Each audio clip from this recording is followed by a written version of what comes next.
Are we? Are we though? Are we fucking live? I shouldn't have cussed right there. Hello everybody. I think you can hear me. I think it doesn't do the thing anymore because it's been happening early and earlier. I think we're okay. Yeah, I think we're okay. So, hello everybody and welcome to day 4 of this fiction writing workshop where we are going to talk about writing fiction. More so you guys, and then any questions you have. Okay. So like tomorrow is going to be like the big Q&A kind of thing. So if there's any like actual like craft questions that you can't seem to figure out just by doing a YouTube search, um, definitely bring those up tomorrow. So, how are all the imposters in the house doing?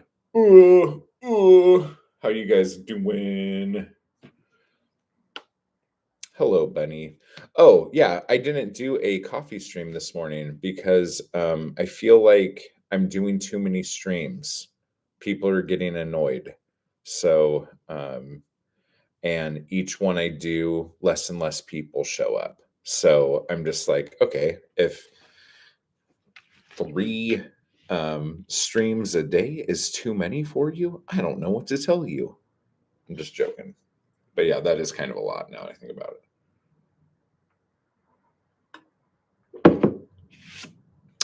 I'm out tonight. These hips don't lie. So yeah. So how's everybody doing on their stuff? Is anybody writing this week? Has anyone gotten any words down? Something blacked out the sun for a half a second there. That was terrifying.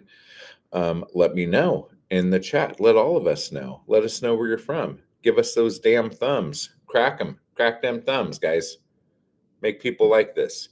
Caitlin, hello. How you doing? I got my protein shake today,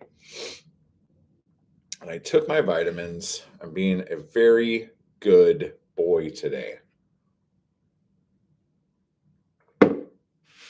Feeling a little more excited and hopeful today. So that's good.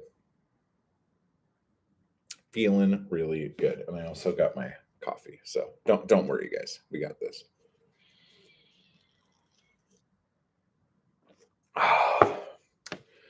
Reasonable adults all around. That's how we do this. Niggy jam. Hello. Yeah. So we are hanging out. Any the hell was that? Why does that do that? It really drives me crazy. There's this gas station down the street, and I will go get something there, and then they won't actually put the charge through on a debit card until like 4 days later, and it scares me every time it happens. Hello, Eder. I think that's how you say that. I currently been working on fantasy battle novel that will hopefully span out many books. Do you have any tips to stay committed? Well, if I would say first off, like, are you sure the stuff you have planned will actually span many books? A. B. Have you mapped out what each book is going to be? And when you look at it and stuff, are you excited about the one you're working on right now? Because the other thing is if you outline too much and you really put a lot into it, in your head you finished it. So writing the book itself isn't very exciting anymore. And then you just start planning all the next books and you never actually write any of them. How many do you have out now? How many are finished? And what is your like release schedule for those? Because if you work well on deadlines, just have lots of deadlines. Like have publication dates for the next like 10 books and just work backwards from that. But awesome, awesome question. Sounds cool. Goody, good, good.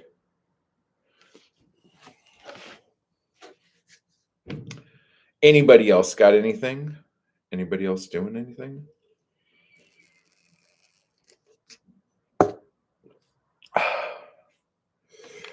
I'm debating whether or not I am going to work out, write, and crash after this, or go to the beach and crash. Let's see. I have an outline for the first few chapters set, but I'm a bit paralyzed about starting actual writing. I'm paranoid about getting the details wrong. Okay, so first off, you already said that you know it's you being paranoid. Okay, so you just need to start. So, do you know what the first sentence is? A lot of times we know what the first sentence of our book's going to be. Do you know what the first sentence is? If you do, start writing it. Like right now, while we're sitting here watching, write that first line, and then the line that comes after it, and then the one that comes after that one, and just start. And then you've already started. The reason why a lot of people do like 17 drafts of a book is to put in the details that they got wrong or that they forgot. So just finish the book and then go back and do your details. Rhino Wisdom. I have read that if you want to write commercial fiction, it should be about 70% dialogue. Your thoughts? 70% dialogue. I want to say no. But I think commercial fiction is too wide of a, because I'm sure like in romance, there's going to be a good amount of dialogue in, but there's also going to be a lot of internal monologue in that. I think in thrillers and detective stuff, there's probably going to be a lot of dialogue. And like sci-fi and shit and fantasy, I think there's going to be less and less and less. But if you're just talking about like, well, no, like you said, commercial fiction. So that would have to be genre specific. I think it depends. I mean, that might be no, that can't be a average, because then that would mean there's some genre out there that's like 90% dialogue. I don't know about that. I don't know. Like, I think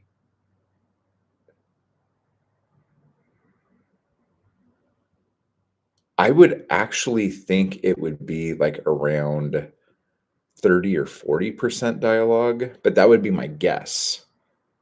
Um, but I also don't know enough about YA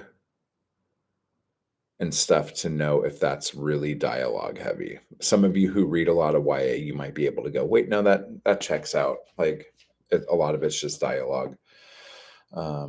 Yeah, I don't know. What do you want to write? Like, what's your genre that you want to write in? Nikki says, I guess it's kind of imposter syndrome, which is timely. It is a little bit. It is. It is, Nikki. Good job. Good job. Yes, I have the first sentence in mind. Yes, boss. Did you write it down yet? I need to know that you already started your book. And I want your book finished by the end of this stream. So get fucking cracking. I'm currently working on the first book and do have an outline what each book will speak about. However, I don't really want to play out the moments I have in my head, as I don't want to spoil the fun. Totally. Because like writing is fun for the writer. So like you have to like um keep it exciting for you, because again, if you are writing your book and you get bored, the reader's probably going to get bored too. Um and if you're too tired and everything's boring to you, your writing is going to be boring. So definitely be careful about that kind of shit. About that kind of shit. All right. Okay. Anybody else have anything before we get into the posters?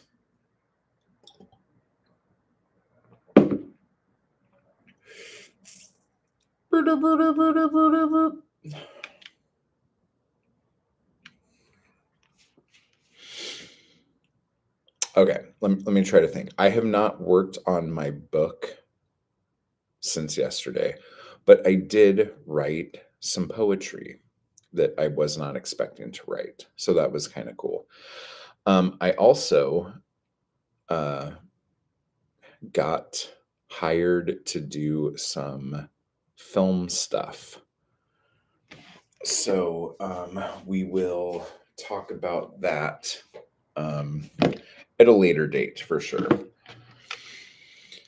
But that's what happens when you're hanging out here. Oh no. Oh no. Oh no. Oh no.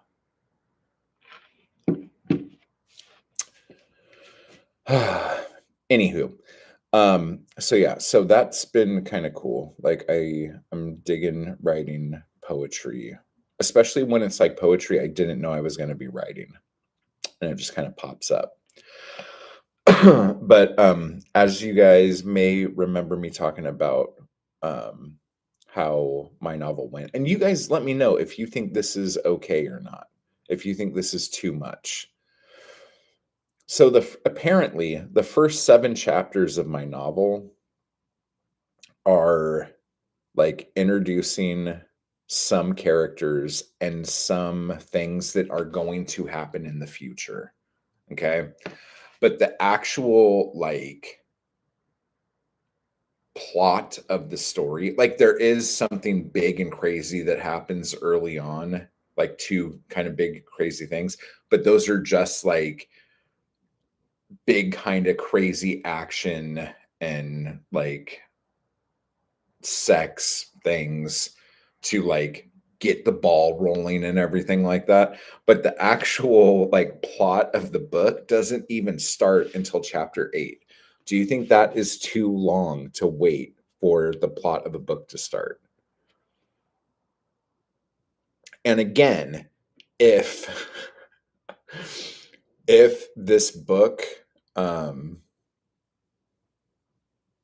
if I have all the chapters in there that I'm gonna have in there, um, this book is gonna be 120,000 words, like, easy, and, see, the chapters aren't super long, but they are, like, in between, like, 1,500 and, 2,500 words. I think one's 3,000 words, but, and then the last chapter I did was like 900 words, and it was just like a coda to like wrap up that first like section of the book.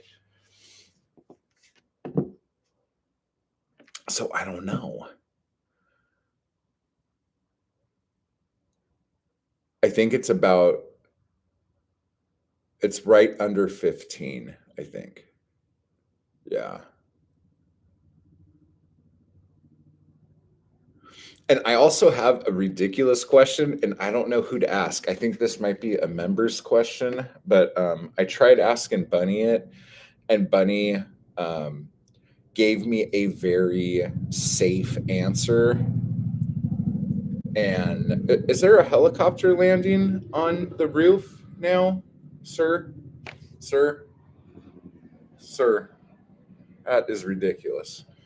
Oh man, I don't even know how to talk about this, but yeah. So there is a thing that I wrote about that I think I may have wrote a little too much about, but it's something that's going to come up repeatedly through the book. So I feel like I need to explain the fuck out of it in the beginning so I never have to explain the fuck out of it again. If I left it just as that, do you guys know what the fuck I'm talking about enough? If you're looking at 100,000 word count, you're only like 10% and it should be fine, I think.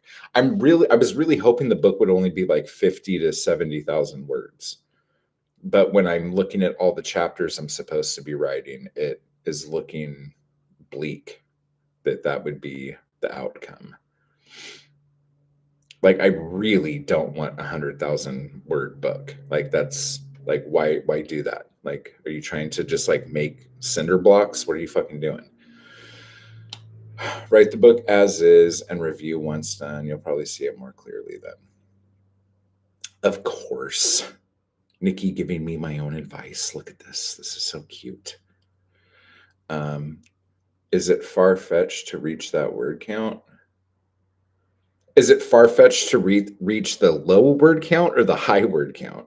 Because right now, if I write every chapter that I actually have mapped out, like I think I'm going to be like writing way too much. So I think I might pull some of the chapters out and just use them for short stories or something. Because I don't know if it necessarily moves the story along. But here's the other thing. I have never really written erotica. I've dabbled, but it's always been like short stuff. I've never written like a novel length of erotica. And I'm not saying that this is an erotica book, but like there's some like super graphic stuff in it like that. So I also don't know when you're writing a book like that, like, do people like just having like scene after scene after scene of things, even if it doesn't move the story along? It just like the other thing is that like my if someone were to ask me this question, I would respond by saying, well, I would just read some books in the genre that are really popular. The problem is, I read a book that was popular and then tried to read another one, and they were so fucking bad. I wanted to just like punch myself in the face a whole bunch. So I don't know what to do. So, what do you guys think? I don't remember my answer. I have jello brain. Your answer was if you think you wrote too much of it, you probably did. So take it out. Do you even remember what I'm talking about? Do you remember what I'm talking about? Oh my gosh, that's so funny. You can always edit down to a smaller word count. Yeah. That's fine. To be fair, most erotica either has no plot or one of a few cookie cutter tropey plots. Totally. Like I totally understand that. Yeah. It feels silly. That's why I was like going, oh, I could just use this in my erotic food reviews book. Like anything that I don't use in the book, I'll just like take out and then like put like a taco stand or something in it. Whatever. Moving right along. Yeah. Okay. So I have a new title for your erotic food reviews book. Okay, tell me.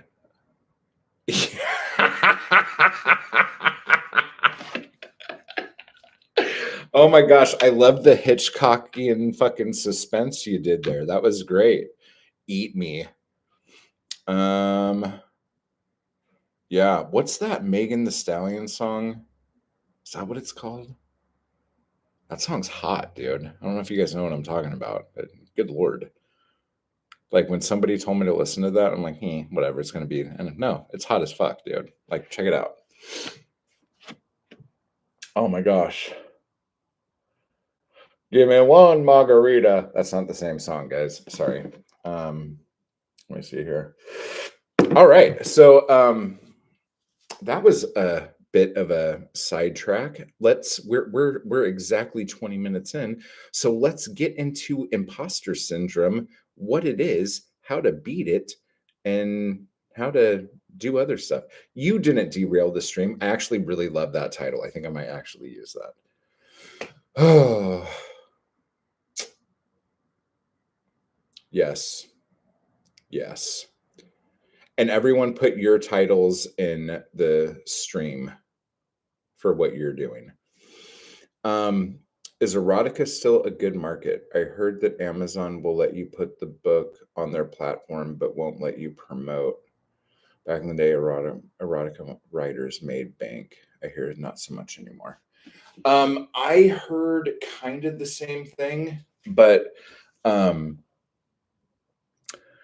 think I'm not 100% on this, but I think where the books were being promoted was what the problem was, and there was or how the books were being promoted.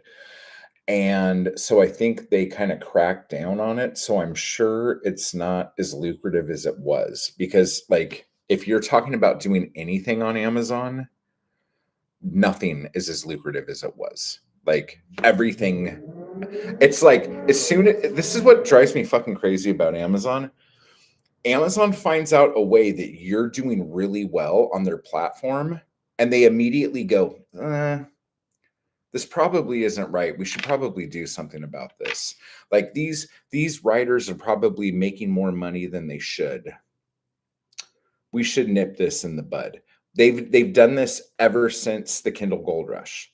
Every time there is a good market that is doing great on Amazon, Amazon will either roll something out that makes that not work as well, or they will almost penalize the people who were doing well and making money by doing whatever the fuck it is.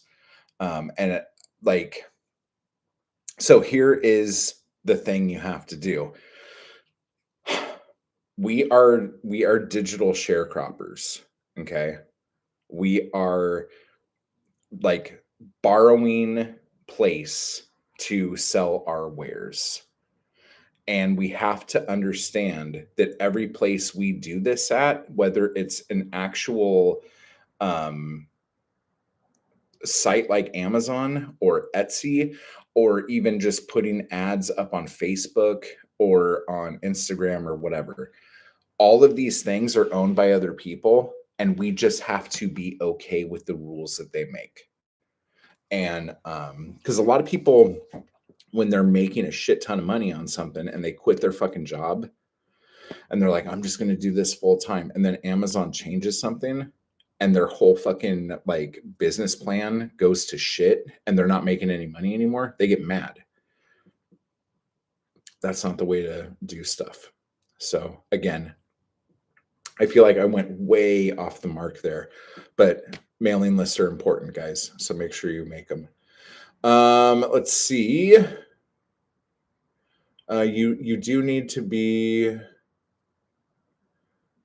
Oh, okay. You need to be super careful with Amazon, especially with cover art. I think a lot of writers are uploading to KDP and promoting elsewhere, like Facebook. Is KDP recommended? Um, are you talking about like doing like putting your book into KDP Select? I go back and forth on this because again, I'm not as up to date on all the things. I do get like the KDP newsletters and the like Kindlepreneur newsletters and shit like that. But I need to like research a lot more because sometimes like putting your stuff in KDP, Amazon pushes it more because they have more reason to. Um, but then I've heard other times it really doesn't matter and stuff like that. I've never done Ingram Spark. I have heard good things about it, but I've also heard annoying things about it. But for the most part, it's mainly been good. So there is that. Okay, so imposter syndrome. What is it? Okay, imposter syndrome is when you think you're not good enough to do something and you shouldn't be doing it and you should be off doing the other thing that you were doing before that time you thought you were an artist. Okay. So, why does this even happen in the first place? A lot of it is because, and like in the comments, let us know if you have had imposter syndrome ever. But what basically happens here is that like we live in a society that has like beaten into our brains since day one that artists don't make any money, that like doing what you love isn't the way to go, that you need to like, you know, like pick yourself up by the bootstraps and go out there and work hard and da, da, da, da, da. And that's the way to do things.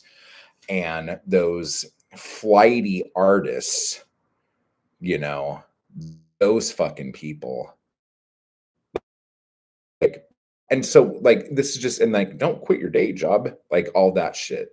So that's one thing. And then the second thing is um the okay, so let me backtrack into one thing. So because of all that shit, that you can't make money as an artist, art isn't worth anything, blah blah blah blah blah, we as artists feel uncomfortable asking people for money for our art. We feel uncomfortable asking people to compensate us for what we have created. So we keep asking for less and less and less and less. Okay. On top of this, the cost of living in the Western world is so fucking astronomical high that you could not even afford to like take care of yourself 9 times out of 10 off your art. Okay. So these things all lumped together make it really fucking difficult. The other thing that makes this really difficult is that the people closest to us are usually the ones who crush our dreams more than anybody, but they're not doing it to be shitty to you. They're doing it to what they think is protecting you.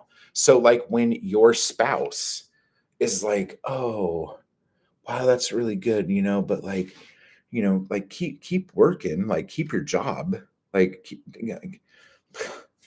like God, like yeah, it's hard out there. It's hard, but like I support you. Just like keep fucking working and shit. Um, Oh my gosh, it's MJ. 100% imposter syndrome here. I have a battle with myself almost daily. Wow. Battle daily. Don't battle. It's an easy victory. It's an easy victory. Okay.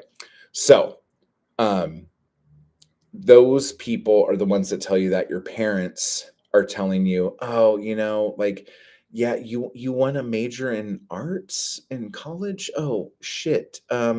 Shouldn't you learn like nursing or something? That's what you should be doing." And they tell you this because they want what's best for you. They don't want you to suffer, but they don't understand that what they're doing is just like fucking soul crushing.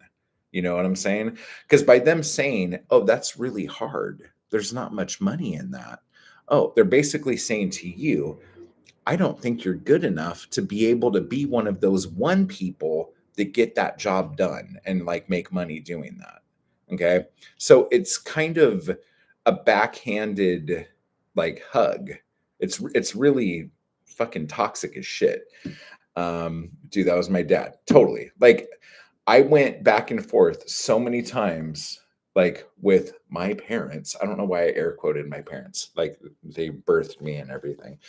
But like with college, because like they paid for everyone to go to college.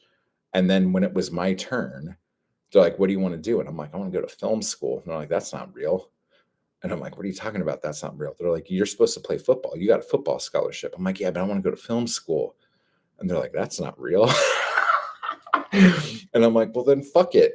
And then that's when I decided to be a philosophy major. And then after 2.5 years, realized that there's no work in philosophy other than teaching philosophy.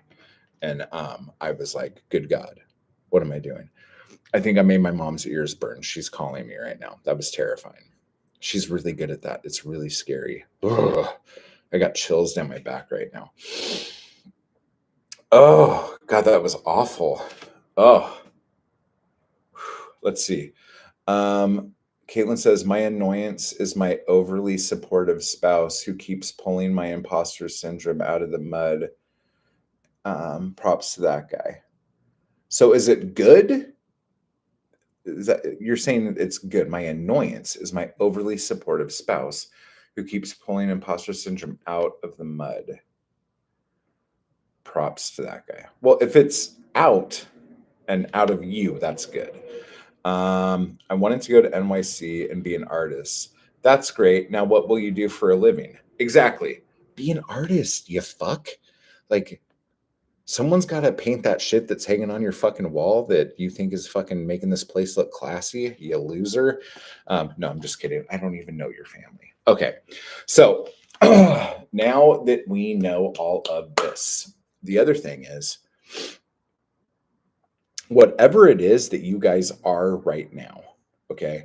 So if you guys are a novelist or an author or a poet or a screenwriter or a painter or a sculptor or whatever the fuck it is that you're working on and doing right now, you are the thing that does that thing. So if you are working on a novel, you're an author, you're a novelist. You are that thing because that is the thing you are doing. And you need to empower yourself by calling yourself that. Because the thing is that I guarantee that most of the people here are afraid to call themselves the thing that they are. Like they feel weird about it. Like, oh, it's, like, you need to like do that because here we go. This is example town. Okay. We'll use Nikki as an example. Okay. So Nikki here gets a job at Starbucks. Okay. And Nikki's like, well, what should I do to the manager? And the manager's like, well, go over there and start making coffee. And Nikki's like, okay, I can make coffee. So Nikki goes over there, starts making coffee. And then somebody asks the manager something, and he's like, just ask the barista over there, and points to Nikki. And Nikki's like, whoa, dude. Whoa, fucking whoa. What did you call me? And he's like, barista. No, I'm not a barista. I don't feel comfortable being called a barista. Like, I just started making coffee. Like, I mean, I've been thinking about making coffee for years and years and years, but like, honestly, this is probably only like my 1,000th cup of coffee I've ever made. And I just don't think I'm that. Yeah, I would just if you called me like coffee maker or person at the espresso machine, or Starbucks employee, I would feel way better. But calling me a barista, oh, that I just saying that made me like cringe a little bit. Like, yeah, I didn't like that. So let's not call me that. So just coffee. In fact, if you want to just call me like janitor, or no, like junior assistant janitor. Call me junior assistant janitor. That's fine. I'll do that. But like the no, I'm not gonna do the barista. And the manager's like, but you're barista-ing. Like you're baristy. Like I have to write barista on the forms. So you're a barista now. And you're like, I don't feel comfortable with this. And then he's like, okay, fine. Then guess what? You're not making coffee anymore. Get on the cashier or get on the cash register. You're a cashier now. Whoa, that's a lot of responsibility. I don't know if you should be calling me a cashier. Not comfortable with that either. So the analogy here, okay, is that once you are doing something, like that is what you are. And it's okay to call yourself that. Okay. But now here's the thing. A lot of you are going to go, yeah, but like, unless you're making money doing something, like, unless you're published, unless you're making money, you're not really a writer then, are you? You know, like and so you're like, okay, so like sell something, write something and sell it. Boom. Now, are you a writer because you sold a thing? Like you sold a book. Are you a writer now? Then some of you are going to go, well, it's not like you could like you got to like make a living with your writing before you could be called a writer. Okay. Okay. Can you support yourself working at just Starbucks part time? Is that something you can do? Because you can't, but you're still a fucking barista. Okay. When you go outside and, like, I don't know, like cut your grass or something like that, do you feel like, oh no, I hope no one like looks at me and like calls me like a landscaper or a gardener? Like that would be I, I just can't possibly be that, even though I'm doing this thing. Like, in no other realm of the world do people freak out this much about being called the thing that they do. You know what I'm saying? It's just because, like, we have been beaten and beaten and beaten with the idea that you cannot do this, that you are not good enough to do this. But the only thing you have to do is do the thing to be called that thing. That's it. There's no fucking rule. There's no like threshold of anything. You do and you are. That's it. And if you are, why are you feeling like you don't belong? You just did it. You're working on, all of you who are here right now are working on something. We were talking about it. You guys are all writing something. So you were all writers. So why do you guys have imposter syndrome? What is the thing that triggers your imposter syndrome? Talk to me about that right now. Let's see. We have quite a few comments here. My granddad would ask me when I was going to grow up and get a real job when I was a single mom working 60-hour weeks in retail, writing at night. So I shouldn't have listened to that shit. But we do, which doesn't make sense, but we do. I don't even drink coffee. Worst employee option ever. You were just the last one who commented something, so I just took the name and ran with it.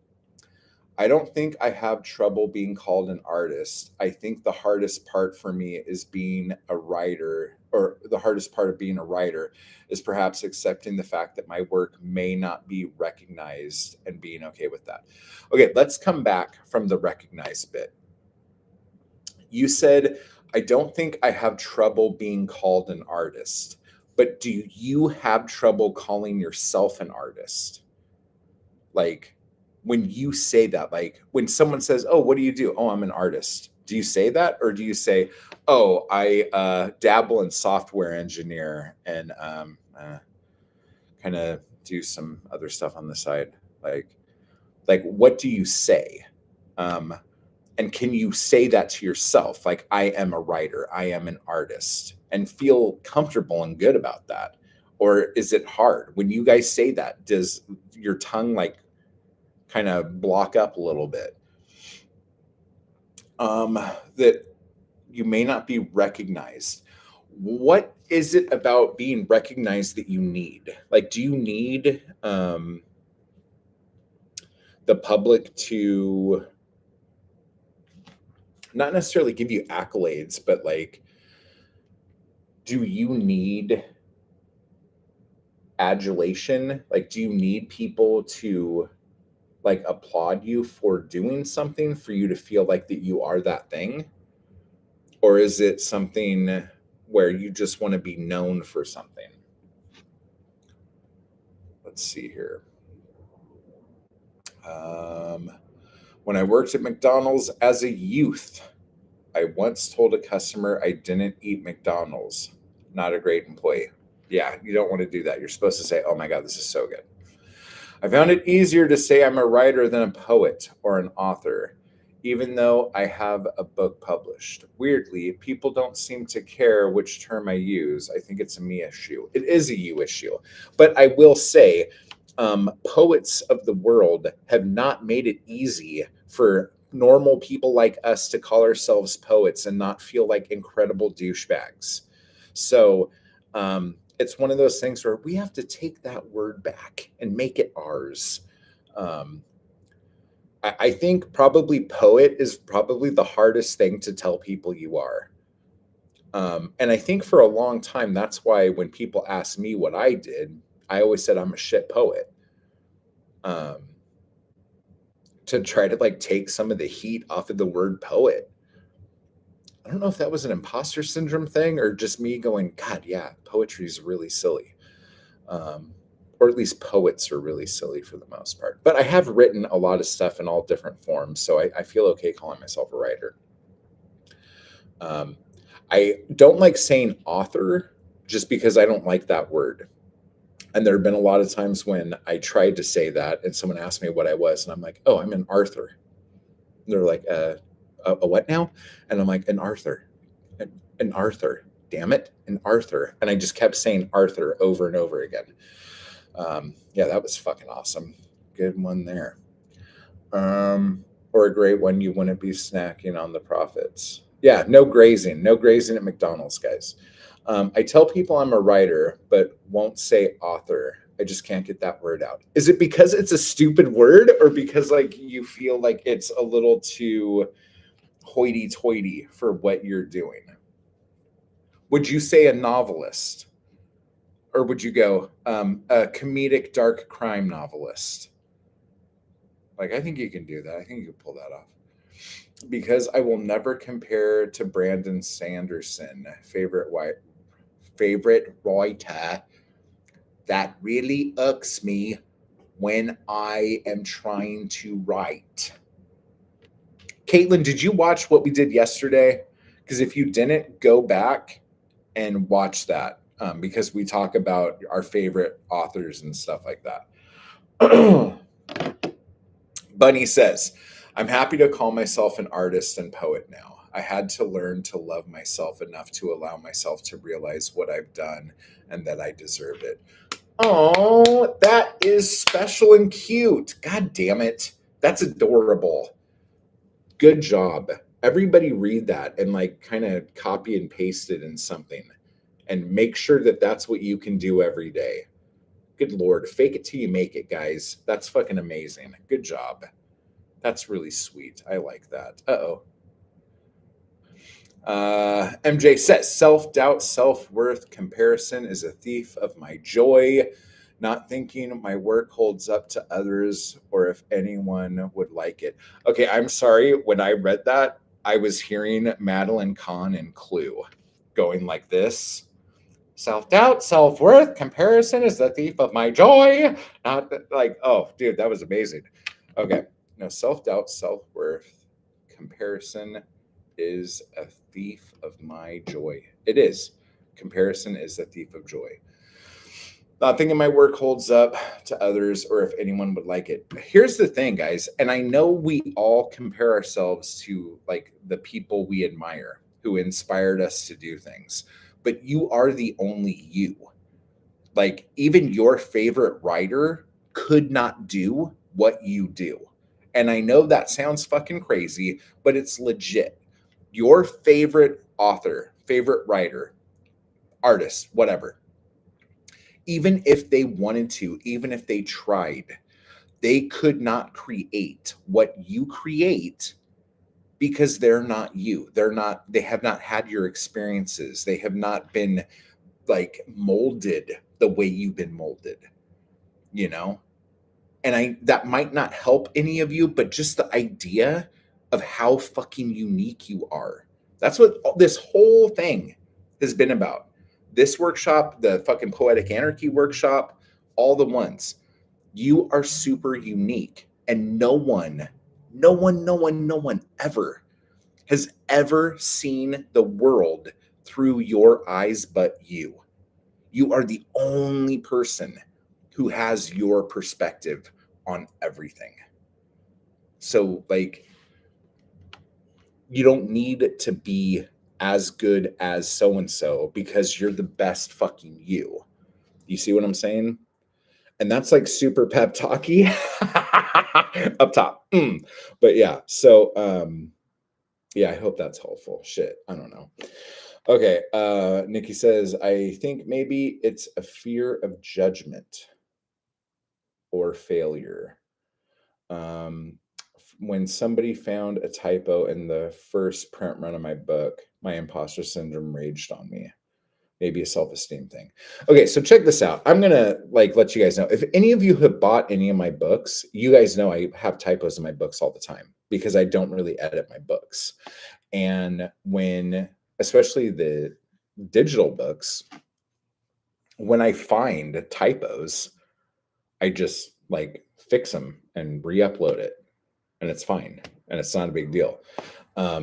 With my print run books, you will know which edition of the book it is based on what the typos are, because usually the first run will have typos in it, and then the second run won't. Second run won't. Wow, that was kind of tricky. But you know what? Nothing has happened. I still sell books. People still buy my books. People are still fans of mine. You guys are still here listening to me. Something's right. It's fine. Nobody gives a shit. If you are telling a good story, if you are engaging, if you are capturing the minds and imaginations of your readers, people are very forgiving. And it's more so now. The funny thing is that people who are in their 20s right now, they will never ever feel how we're feeling right now, because they will be in a world that is constantly fixing itself, constantly upgrading. So this whole fear that we have, oh, we can't possibly have a fucking typo in our book. I have Stephen King books with typos in them. You know what I'm saying? But the younger generation, they won't even care. Imposter syndrome on that level will not exist, because they just know it's fixable. It's not a big deal. But I am sorry that happened to you. And that's horrible. The struggle is real. It is. My hang up with the word author is I feel the need to be published to use that word. Why? Why? And just publish something. You published that comment on this live stream. So now you are a published author. You authored that comment. Hit send or whatever the fuck button you guys hit, or return. And now it is a published piece of literature that you have created. You are now a published author. Congratulations. Now you can use the word Arthur if you want. I don't believe, this is MJ, I don't believe I am that thing, if that makes sense. I have no idea what that means. What is that thing? Is that thing something I said? You are that thing. You just did that thing. You are that thing. You are that thing, sweet thing. Shit. You are that thing. Oh, wow. I'm so behind on comments.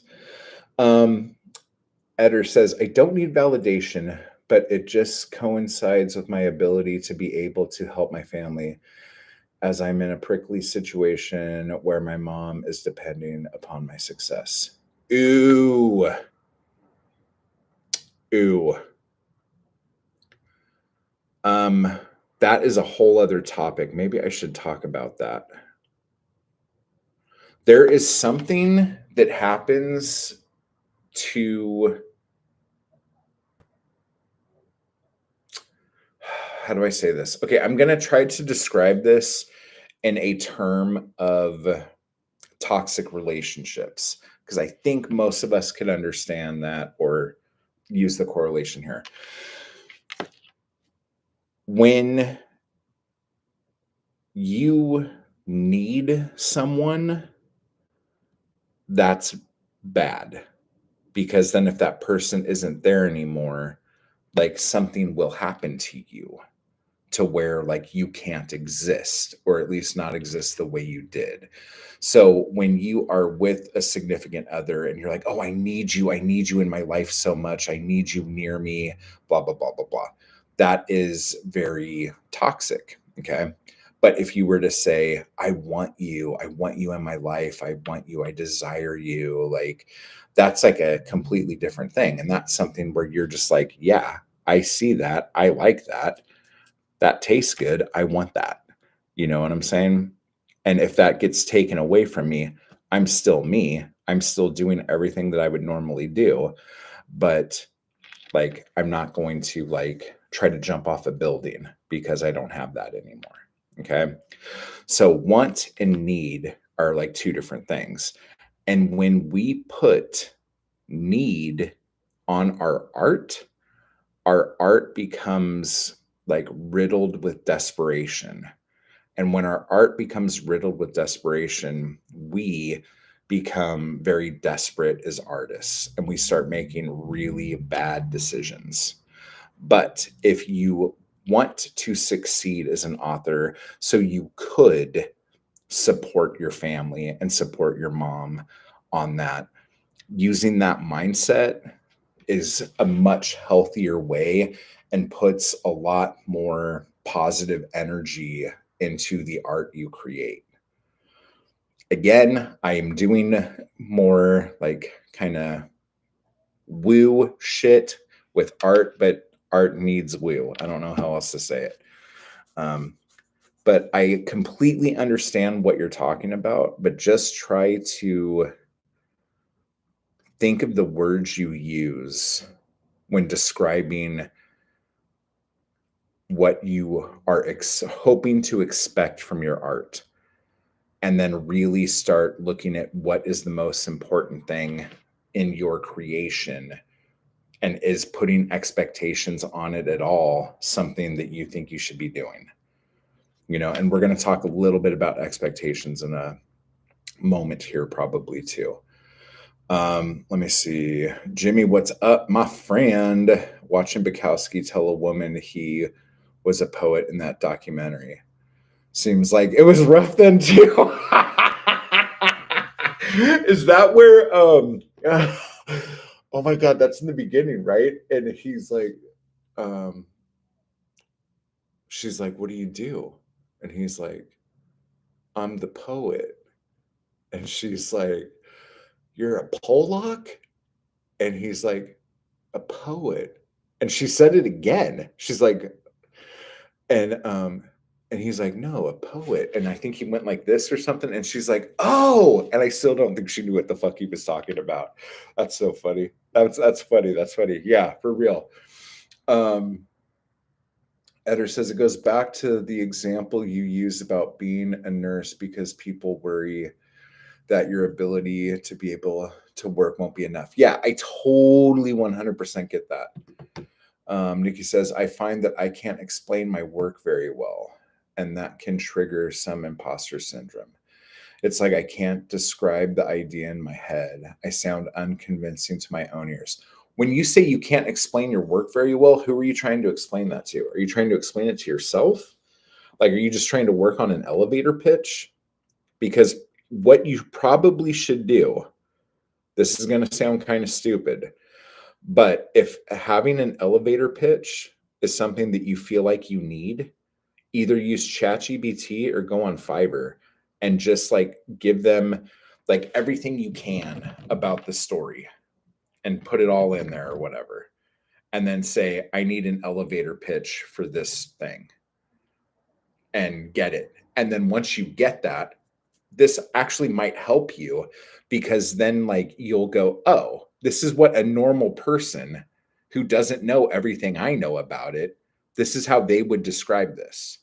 This is like a very simple, like one line, like under 20 seconds, how to tell what my story is. That's really good. I'm awful at coming up with elevator pitches for my stuff. I just keep going. It's like the run-on sentence from hell. And it just like, by the time I'm done, I don't even know what the fuck I'm talking about anymore. So that's definitely something you should try. That might actually be really helpful. Look into that. And let me know how it goes. I would love to see what your elevator pitch is, because mine's just going to be called Eat Me. Let's see here. Caitlin says, not yet. My spawn grew horns and we're eating the wall. Haven't had a chance. Will after this. Okay, yeah. Definitely go watch that. I think you'll dig it. But But for as many people who love Brando Sando, there are some people that don't, myself included. We can't please everyone's taste. Yeah, seriously. Like, I just don't care enough about magic systems and world building to want to dig into his stuff. But what I will say, I used to listen to that writing podcast he did years and years ago. And that was cool. Like he would give little quick tidbits with a couple of his friends or whatever. But the problem that did come up with that is that it started to seep into my writing where I wasn't writing because I was constantly worried if I was doing the things that they said I should be doing and not doing the things they said I shouldn't be doing. And because I felt like that podcast was shitting me to death, I stopped listening to it. And then I started writing a ton. So there you go. Let me see. What's going down, Buster Brown? Jeff, what's up, man? Bunny is always amazing. Oh, Bunny's always amazing. That's adorable. I feel like I am so far behind right now. Oh my gosh. Oh my gosh. Chill Baby's here too. Oh my gosh. Yeah, I tried to make a joke out of it and turned into a find the typo challenge, but initially when I got the message, it was riddled with, I have no idea what we're talking about right now. I'm sorry, Nikki. Chill Baby says, sometimes it's hard for me to see worth in anything. I think my writing has worth, but my perspective of my existence is too broad. My will so crippled, my energy still regrowing. Healing is big. Um, I'm kind of going through.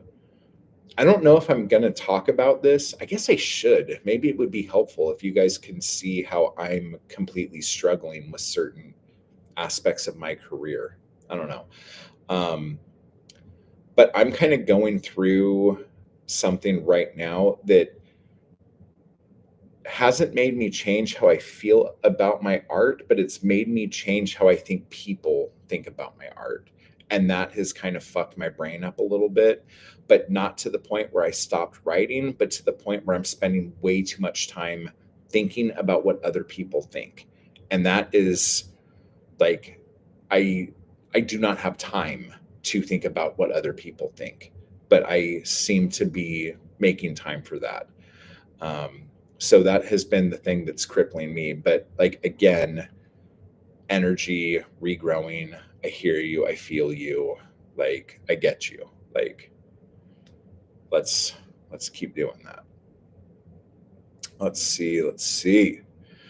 Because I've set goals and conquered them before. I look at this journey and sometimes I just feel tired. Fucking tell me about it, dude. I just want to take a nap right now. I hear you. I hear you. Let's see. These art talks are rad. I hope so. Let's see.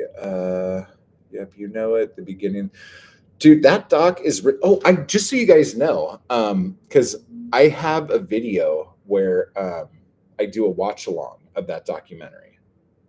We did it like 2 years ago or something like that. I can't remember exactly when it was, but like yesterday or the day before, it finally got flagged and demonetized, and I got a talking to from the YouTubes because there was some part in it, not the whole thing, but there's a part in it that somebody used in some other movie and copyrighted that part. So now that part like got me into trouble because that one little bit was in that thing. Just like, give me a fucking break, dude. This thing's been out for like 100 fucking years. Not true, but you know what I mean. I was at Adam's open mic. This is Nikki talking. I was at Adam's open mic and he was asking about my latest project. And I just stumbled over my words. And instead of this really cool take on a historical situation, I was like, story, old king, good. Old king story, tell me more. See, you just got Jimmy all excited about it. story old king good. That's all you have to say. It's a hopefully fresh take on the mid-Tudor crisis. Uh-oh. Uh-oh. Another fucking Tudor book, but this one, fresh take on mid-Tudor. Okay, I like it. Spanning the death of Henry VIII, death of Mary I. Yeah, I don't know of anything. I just know of the Henrys, and I know of a certain somebody who loves Tudor fiction. And if I could have just said that, I would have sounded halfway competent. Instead, I was all words, history, blarg. Dude, I do that all the fucking time. Like, you're fine. Matt, would you tell me? No, cut that shit out. What? I have no idea what that means. And Jimmy says, Nikki, that sounds like a good subject. They always stop telling the story after Henry dies. That's what I was just saying. Yeah. Yeah. Like, yeah. Do it. It's the story of the three siblings and the key political players rather than bad man chops up wives. Bad man chops up wives. Yeah. Sounds good. Whew. Okay, so as far as the about all 8 Henrys, I only caught the last sequel. What? We are talking about Henry, Portrait of a Serial Killer, right? That's what I'm talking about. I don't know what you guys are.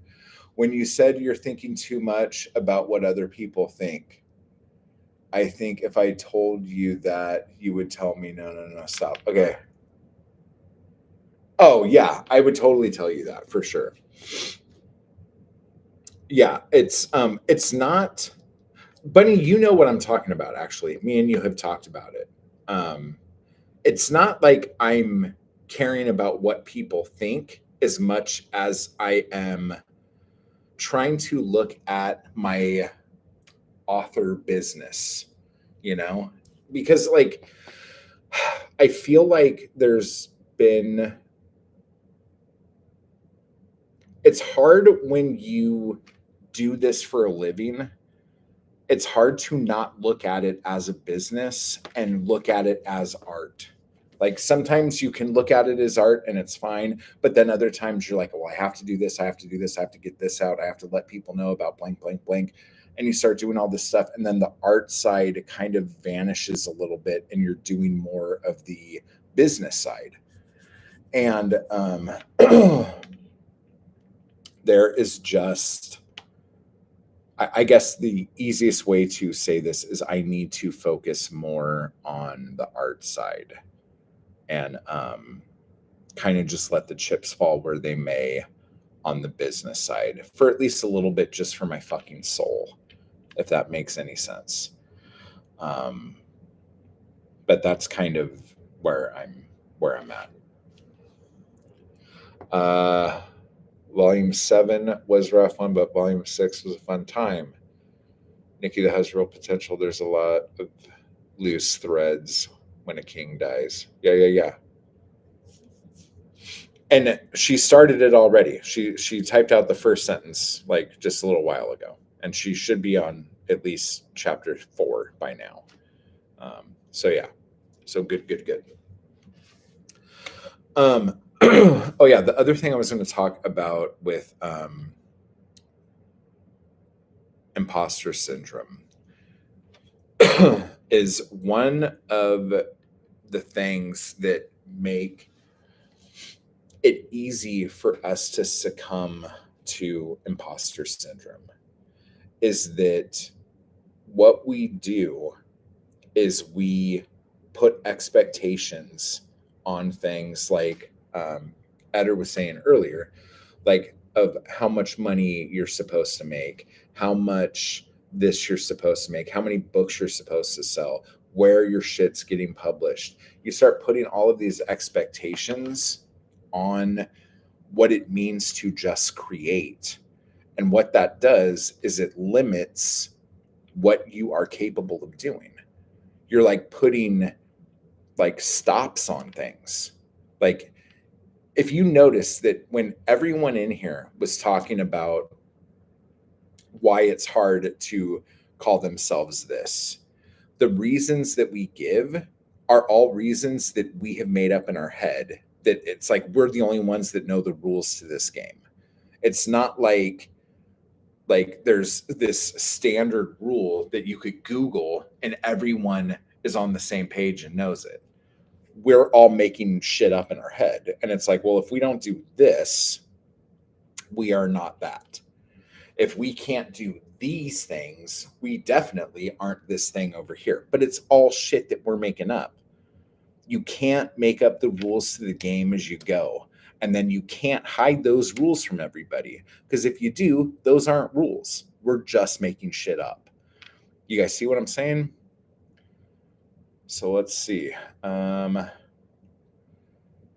see. We do have more comments here. Wasted resource. Same story's been done 1,000 times, but the same story has not been told by you. I would be on chapter 4, but I had to learn how to make coffee. Oh my gosh.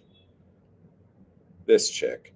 I think anything that takes you too far from the art takes you away from yourself, and it's difficult to feel lost like that. Agreed.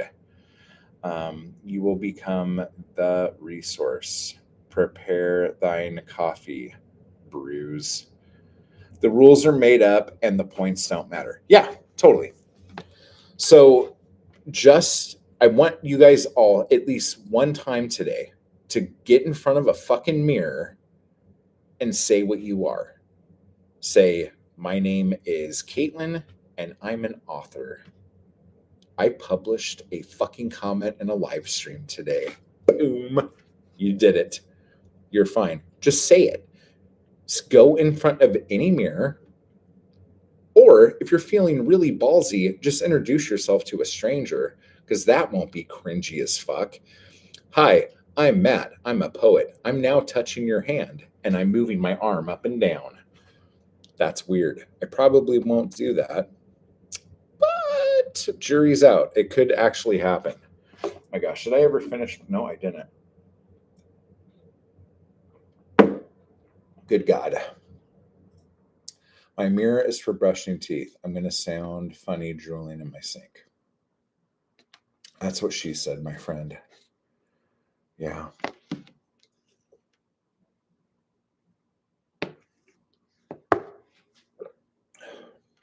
Yep. All right. So here's the deal. Tomorrow is going to be the big, like, we're setting goals. We're talking about what we're doing. We are breathing life into projects. So I know some of you have been talking to me about, like, you have a project, but you don't know what it is yet, or you don't know how it's going to go. You don't know how to start it. So tomorrow in the stream, we are going to start our projects if you haven't done so already. We're going to talk about how to set goals. We're going to talk about how to set deadlines. And if you have any questions about what to do with anything, actually, since we're talking about this, tomorrow is going to be like a big like Q&A, but we're also setting goals. Okay. So this is like, tomorrow's the fucking cheerleader day. This is where we're all like supporting each other, doing the thing. If you want more stuff like that, click join down below, join the Anarchy Crew or higher, and you can come to weekly streams, Zoom calls where we all get together and write, do writing prompts, work on our projects, have a little bit of accountability, just doing the fucking thing. Okay. And though we also have the morning coffee streams, which we didn't do today and we're not going to do tomorrow because we're doing this stream tomorrow. Okay. But the link for tomorrow's stream is down below as well. So click that to be notified of when tomorrow's stream goes live. And is that it? Yeah. I'm going to send a email out to Anarchy Crew members to do the Zoom call right now, if you guys want to get in it. And if you are new to Anarchy Crew, you have to send me an email right now at ihatemattwall@gmail.com to let me know that you signed up. So when I send that email out, you are attached in it. Okay. So, with that said, hugs and kisses. Type hard. You guys are doing great. Imposter syndrome is gone. You are what you are. You are what you do. It's fine. And I will see you guys tomorrow or in the Zoom call in a couple minutes. So take care. Bye.